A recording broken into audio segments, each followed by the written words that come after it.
España ya conoce a sus 12 jugadores con los que disputará el Eurobásquet de 2025. Y hoy aquí, en Gigantes del Básquet, vamos a analizar uno por uno los jugadores elegidos por Sergio Scariolo. Esto es Gigantes del Básquet. Si te gusta lo que hacemos, dale a like, suscríbete y déjanos un comentario. Mi nombre es Sergio Rabinal. ¡Arrancamos!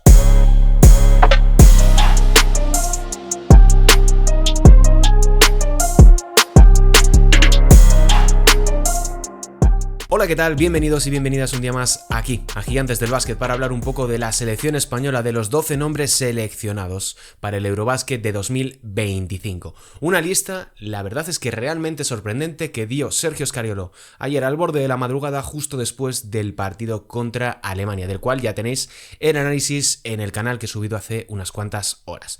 Vamos a hablar de esos 12 nombres y sobre todo también de las grandes ausencias de cara a este Eurobásquet, porque la selección española plantea una rotación, un roster, una plantilla realmente novedosa, con jugadores distintos, con perfiles que van a debutar en un torneo por primera vez con la selección española, más allá de ventanas, más allá de partidos amistosos o de preparación, y una lista que aquí tengo ya.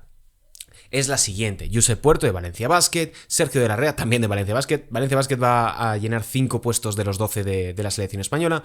Jaime Pradilla también del conjunto de Aronja, Mario Sansuperi de la Universidad de Gonzaga, previamente en Unicaja de Málaga y en Baxi Manresa, Xavi López Aróstegui de Valencia Básquet, Santi Aldama renovado con Memphis Grizzlies, Darío Brizuela del Barça, Billy Hernán Gómez del Barça, Santi Justa de Casa de Monzaragoza, Juancho Hernán Gómez de Panathinaikos, Joel Parra del Barça y Yankuba Simat de Valencia Básquet, anteriormente en Unicaja de Málaga. Estos son los 12 nombres de Sergio Scariolo de cara a este Eurobásquet de 2025. Dejadme en comentarios qué opináis, qué expectativas tenéis de estos 12 nombres para el Eurobásquet de 2025, que empezará esa primera fase en Chipre, en la ciudad de Limassol, la segunda ciudad más poblada de la isla mediterránea. Pero bueno, dejadme en comentarios vuestra opinión. Ahora vamos a ir yo poco a poco a ir desgranando todos estos nombres. Antes quiero detenerme en los jugadores que causan baja, porque esto también es una de las cuestiones más importantes a destacar de la lista anunciada por Sergio Scariolo.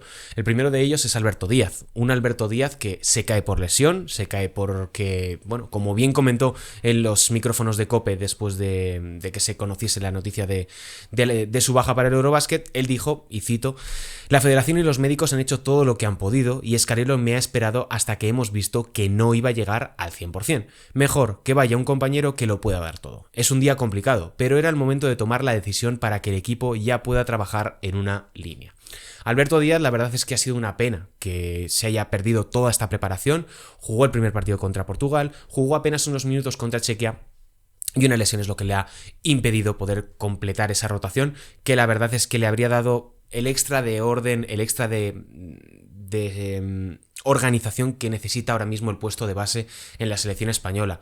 Alberto Díaz además se había visto obligado en los últimos veranos a tener que asumir un rol probablemente superior a lo que él por perfil es, que es un base de unos 15-17 minutos, que te eleva el ritmo de un equipo a nivel defensivo, que te organiza muy bien a media cancha, pero que no es ese perfil por el cual apostar para unos 30-35 minutos en un Eurobásquet, en un torneo de selecciones. Es un jugador que me encanta, que fue absolutamente fundamental en el Eurobásquet de 2022 y evidentemente en las ventanas y en el Mundial de 2023, pero que creo que, y lo he dicho en otras ocasiones, o sea, esto no es un palo a él, al contrario, creo que la mejor versión de un jugador siempre es dentro de un rol concreto, y el rol concreto de Alberto Díaz pasa por unos 15-17 minutos, como vemos en Unicaja, temporada tras temporada. Para mí es, insisto, un palo muy gordo para la selección el no tener a Alberto Díaz, pero bueno, al menos nos va a permitir ver, luego hablaremos de ellos, tanto a Sergio de la Rea como a Mario Sansuperi tomar las riendas del timón del puesto de base en la selección española, al igual que de Darío Brizuela, que van a ser 3 jugadores súper importantes. Alberto Valde, otra de las bajas que tenemos en este Eurobásquet, estaba, yo creo que antes de que se produjese toda esta debacle de jugadores lesionados con la selección española, creo que el puesto de alero escolta suplente estaba entre él, Santi Justa y Josep Puerto. Finalmente se ha caído por una lesión muscular que ya se conoció previamente, antes de, creo que fue el domingo por la tarde a las 8 y pico, creo que se conoció la noticia. Es una pena porque es que además Alberto Valde ya le ha pasado algo parecido en el preolímpico de 2024, le pasó también en el Eurobásquet de 2022, es muy mala suerte la que ha tenido el jugador del Real Madrid en estas últimas convocatorias, porque es que además yo creo que está en un momento fantástico para poder acudir con la selección española. Lorenzo Brown, otro que también se cayó previamente a que se iniciase los partidos de preparación, y aquí he de decir que tiene que ver bastante con la cuestión de Olimpia Milano. ¿Por qué? ¿Por qué digo esto? Porque el conjunto italiano de la Euroliga, pues para que os hagáis una idea, muchos de esos jugadores que estaban convocados no van a acudir finalmente con su selección. Josh Nivo con Eslovenia no va a estar. Blanco Canchar también, de Eslovenia no va a estar. Stefano Tonut se ha caído de la selección italiana también por lesión. Y Leandro Bolmaro no va a estar tampoco en el AmeriCup.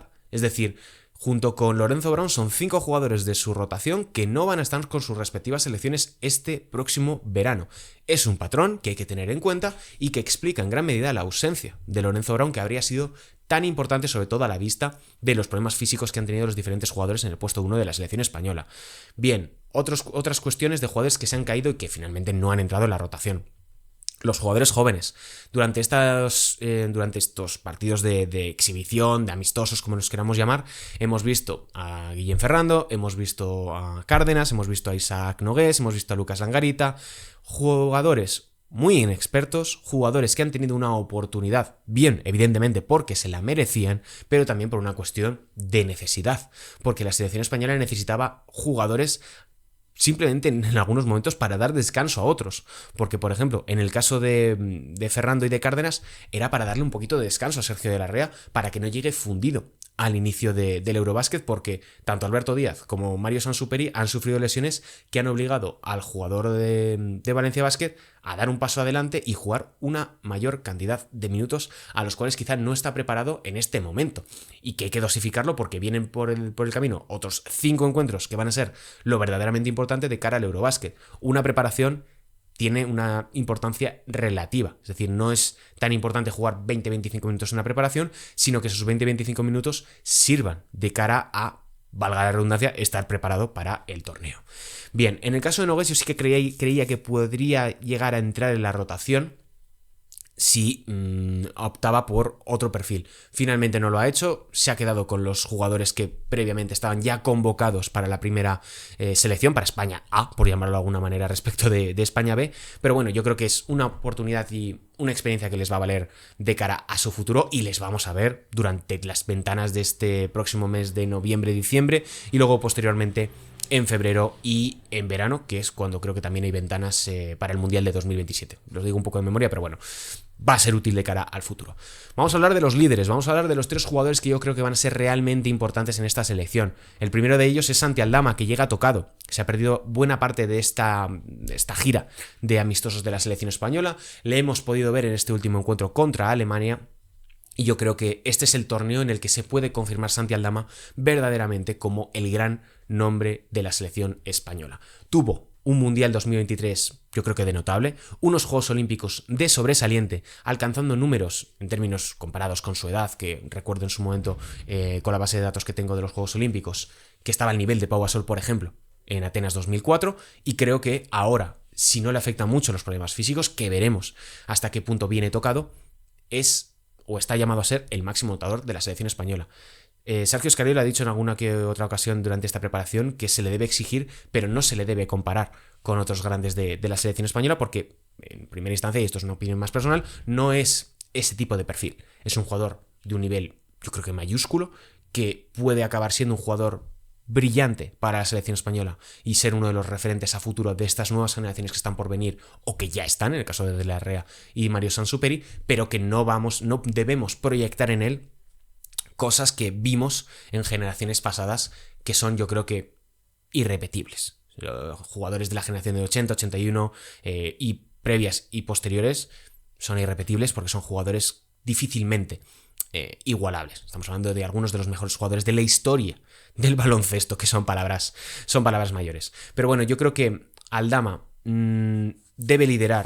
debe ser el líder, uno de los líderes de la selección española, tiene que liderar como en el ejemplo, como lo vimos durante los Juegos Olímpicos, pero, como digo, viene condicionado por esa cuestión física que veremos cuánto le limita y cuánto le afecta a su juego. En este último encuentro contra Alemania se hizo un 4 lo tengo por aquí apuntado, una muy mala serie de lanzamientos, 4 de 12 en tiros de campo, pero bueno, tiene que entrar en ritmo, tiene que entrar otra vez en dinámica de juego y volver a encontrarse con sus compañeros sobre la cancha. Segundo nombre, Vil Hernán Gómez. Le veo bastante más centrado que en otras ocasiones con la selección española. No ha tenido un año fácil con el Barça, lo ha dicho recientemente en una entrevista, pero creo que está en un punto en el que puede sumar y creo que es consciente tanto de sus limitaciones como de sus puntos fuertes. Y con la selección yo creo que siempre ha dado un paso adelante cuando ha sido necesario. No lo tiene fácil en este Eurobasket porque sus compañeros de baile en el puesto de base no son los perfiles que mejor encajan con él, porque a Billy le viene mejor un base que juegue lento, un base que juega media pista para nutrirle de balones en el bloque directo, en el poste bajo, en continuaciones cortas. Ahí encaja mucho mejor un Lorenzo Brown o un Juan Núñez que un Sergio de la Rea, un Mario Sansuperi. Pero bueno, yo creo que ahora, dadas las circunstancias, puede ser ese jugador que él, siendo consciente del punto en el que está, dé ese paso adelante o al menos nos ofrezca un buen nivel, que es yo lo que verdaderamente espero. Defensivamente puede hacerlo bien contra interiores grandes, sobre todo va a ser importante contra Georgia y contra Bosnia y Herzegovina, y evidentemente va a sufrir contra Italia, que juega muy móvil, contra Grecia, que tiene a Giannis Antetokounmpo, que va a hacer un destrozo, tenga delante a Lama, tenga delante a el mejor defensor del mundo, porque es Giannis Antetokounmpo. Pero bueno, eso es tema para otro tema, para otro día, y ya veremos, cuando lleguemos a ese río cruzaremos ese puente. Bien, siguiente nombre, Darío Brizuela, que ya lo había mencionado y es uno de mis recurrentes en los vídeos que hacemos aquí en Gigantes. Lleva teniendo una temporada magnífica. No lo ha tenido fácil porque el Barça ha tenido una cantidad de problemas físicos este año en el puesto de base y en el puesto de escolta terrorífica. Para mí es el tipo más importante ahora mismo en este equipo junto con Santi Aldama. ¿Por qué? Lo primero porque tiene que hacer dos funciones. Uno, la de escolta y dos, la de acompañante de Mario Sansuperi y de Sergio de la Rea en el puesto de base. Precisamente por eso llega tanto Santi Justa como Josep Puerto están convocados y no lo está Guillén Ferrando, para que sea Darío Brizuela quien acompañe a los dos bases como una especie de combo en el puesto de 1-2. Es importante porque Darío Brizuela va a aportar muchísimos puntos. Viene hace una temporada donde ha rozado los 10 puntos de media entre Euroliga y Liga Andesa. Para mí, ha tenido su mejor temporada de toda su carrera. Ha disputado un récord de 73 partidos en su trayectoria. Nunca había superado esa barrera. Y ahora está teniendo un verano donde se le va a exigir mucho y donde yo al menos le veo con la confianza suficiente como para poder ser uno de los grandes referentes de la selección española. Me parece un jugador que ha conseguido evolucionar de ser un microondas a alguien realmente seguro y que tiene una gran visión de juego para jugar tanto en el puesto de 1 como en el puesto de 2. Evidentemente es un 2, pero sí que es cierto que en algunos momentos te puede acompañar en la subida de balón, en la gestión del bloqueo directo, en la ejecución de ciertos sistemas y tiene ese punto de madurez, o al menos llega en ese punto de madurez, que puede tener el mejor torneo que le hemos visto hasta el momento con la selección española.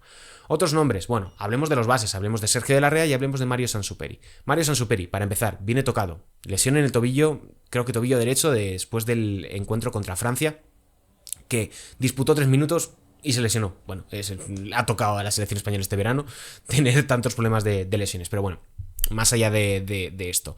No juega un partido desde, creo que el primero ante la selección francesa.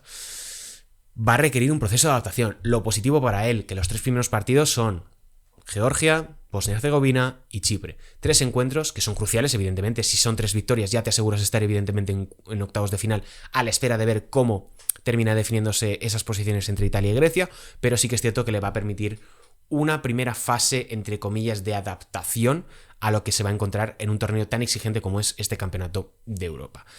No hay que tener altas expectativas con él porque viene sin rodar, viene casi sin apenas tener preparación con la selección española y es un jugador realmente joven. Es del año 2006 y es un base. Y los bases hay que ser precavido con ellos, hay que tener las expectativas bajas, no porque no lo vaya a hacer bien, sino para no poner demasiada presión en un jugador que todavía está formándose, que todavía está aprendiendo a ser el líder de un equipo. Es un base distinto, es un base que puede ser en alguna ocasión un 2, pero creo que ahora mismo, pues eso, hay que tener las expectativas justas y adecuadas al momento y al perfil de jugador que es. Siguiente nombre, Sergio de la Rea. Y os aviso, este lunes tenemos un vídeo especial porque hemos ido a hablar con él, tenemos una entrevista en profundidad con Sergio de la Rea que nos deja titulares bastante interesantes y que os traeremos de la mano de CaixaBank, que es uno de nuestros patrocinadores aquí en Gigantes del Básquet, además de la selección española, y que nos ha permitido hablar con él en exclusiva durante bastante rato y que, bueno, es una entrevista que os recomiendo, la tendréis el lunes, yo creo que a eso de la 1 y pico del mediodía,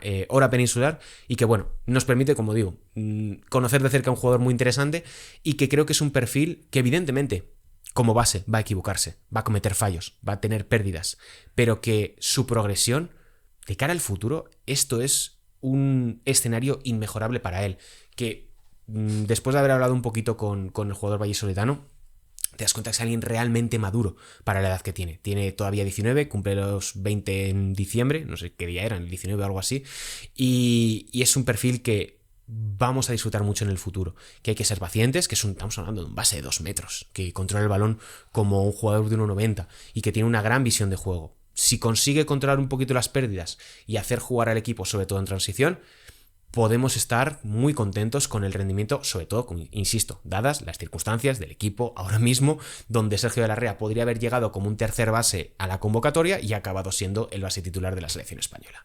Bien, otros nombres. Juancho Hernán Gómez. Espero que pueda seguir al nivel que le hemos visto durante la Euroliga este año con el Panathinaikos. Va a ser muy importante en el rebote, va a ser muy importante a la hora de abrir el campo y veremos cómo cuadra Sergio Escariolo esas rotaciones donde pueda desplazarlo al 3, en el 4 poner a Santi Aldama y en algunos momentos a Jaime Pradilla, porque cuanto más pequeño juega España, cuanto más móviles los quintetos de la selección española, mejor funciona el equipo. Bien, hablemos también. Le he visto además a Juancho Gómez algo frustrado en algunos momentos de esta preparación, no sé si por una cuestión de arbitraje o de propio rendimiento, pero bueno, espero que de cara a este Eurobasket pueda estar más liderado en ese sentido. Santi Justa y Josep Puerto van a ser cruciales para dar aire a la selección española desde el tiro exterior, jugadores que son realmente importantes en ese sentido, sobre todo Josep Puerto, uno de los mejores tiradores que tenemos ahora mismo en el baloncesto español y en la liga andesa. Santi Justa puede ser mucho más importante con el balón en las manos, lo hemos visto en alguna que otra ocasión durante esta preparación, hacer buenas lecturas, hacer buenas ejecuciones. Recuerdo algún que otro alley-oop a Yankuba Sima y algún pase espectacular a Billy Hernán Gómez, creo que en el partido contra Francia, si no me acuerdo mal, el primero de ellos. Y creo que está en un punto Santi Justa de confianza, que lo hemos visto en esta última temporada con Casa de Monzaragoza, donde ha tenido bastantes momentos de inconsistencia, pero que es ese perfil que le puede dar algo distinto a la selección desde el puesto, bueno, desde la rotación de suplente, y creo que puede hacer un Eurobasket interesante a tener en cuenta para darle algo de frescura y de lectura distinta a las rotaciones de la selección española. Parra, le hemos visto a Joel Parra, le hemos visto bien en la preparación, inconsistente en algunos momentos a nivel ofensivo. Es ese tipo de perfiles, pero les da, yo creo, de consistencia a ciertas rotaciones de la selección española que son realmente importantes. Bien, otro nombre, Xavi López Aróstegui. Es un jugador de la confianza de Sergio Escariolo. Sé que hay muchos a los que no les gusta, sé que hay muchos que no terminan de entender por qué está un jugador como él en la selección. Yo no voy a ser quien cuestione a Sergio Escariolo, que es el entrenador que ha ganado 2 de los últimos 5 torneos internacionales de selecciones en el mundo. No me vais a ver a mí cuestionar a Sergio Escariolo, y menos cuando ha confiado plenamente en Xavi López Aróstegui en los últimos torneos que ha disputado la selección española cuando no ha estado lesionado. Me queda hablar de Jaime Pradilla y de Yankuba Sima. Pradilla viene a tener un año increíble en el Valencia Basket, ha tenido una preparación muy, muy buena y puede ser un jugador muy disruptivo en las rotaciones de la selección española, saliendo desde el banquillo, ofreciendo tiro exterior, intensidad, un alto nivel competitivo, porque es lo que te ofrece el jugador de Zaragoza, y yo creo que puede hacer un buen torneo, dadas las circunstancias. Y en el caso de Yankuba Sima, es un poco, yo creo que no termino de ver el encaje muy bien en esta selección, pero entiendo que su apuesta es, lo primero, porque necesitas otro interior, no te puedes ir a un torneo de selecciones con 2 interiores, sobre todo si uno de ellos es Jaime Pradilla, que es más bajito. Yankuba Sima te ofrece altura, te ofrece una opción solvente, que no es un jugador de grandes números, pero sí que es alguien que tiene esa experiencia de haber estado en equipos que juegan por cosas importantes, como este Unicaja de Málaga, que lo ha ganado absolutamente todo en estos últimos años, y bueno, pues le da ese extra. Además es un jugador que está acostumbrado a jugar a alto ritmo, como lo hemos visto en Málaga en estas últimas campañas, y que ahora, pues bueno, pone rumbo a Valencia Basket. Me ha quedado más largo de lo que esperaba este vídeo, la verdad, pero bueno, son 12 nombres. Me interesa también saber vuestra opinión de cara a este Eurobasket. Tendremos la previa más en profundidad y con otras cuestiones, respondiendo a preguntas importantes que quedan por resolver con la selección española, pero me interesa saber vuestra opinión de estos 12 nombres. ¿Cuál habría sido la plantilla que habréis armado vosotros? Sobre todo teniendo en cuenta las circunstancias, los condicionantes, que había jugadores que no podían acudir, que había jugadores que ya habían rechazado, otros evidentemente lesionados, pero bueno, dadas las circunstancias y todos estos condicionantes y este contexto de la selección española, dejadme en comentarios cuáles habrían sido vuestros 12 nombres si hubiese sido Sergio Escariolo. Y sobre todo, las expectativas que tenéis de cara a este torneo, teniendo en cuenta, como os digo, grupo cruces, situación, rivales, etcétera, etcétera, etcétera, dejádmelo en comentarios y yo como siempre os leo. Hay veces que os puedo responder, otras en las que no puedo. Así que bueno, yo siempre os leo, estoy ahí atento a todo lo que me dejéis en la cajita de comentarios o bien en nuestras redes sociales, ya sean Gigantes del Básquet o en las mías propias. Como siempre, bueno, recordad suscribiros, dejándoos un like y un comentario para ayudar a que se mueva este vídeo y a que sigamos creciendo aquí en Gigantes del Básquet, que es un proyecto distinto, que es un proyecto que apostamos por hablar solamente de baloncesto y solamente sobre lo que sucede en la cancha y de la mayor cantidad de ligas y competiciones posibles. Hasta aquí el vídeo de hoy, mi nombre es Sergio Rabinal y nos vemos en el próximo vídeo. Un saludo y hasta la próxima, chao.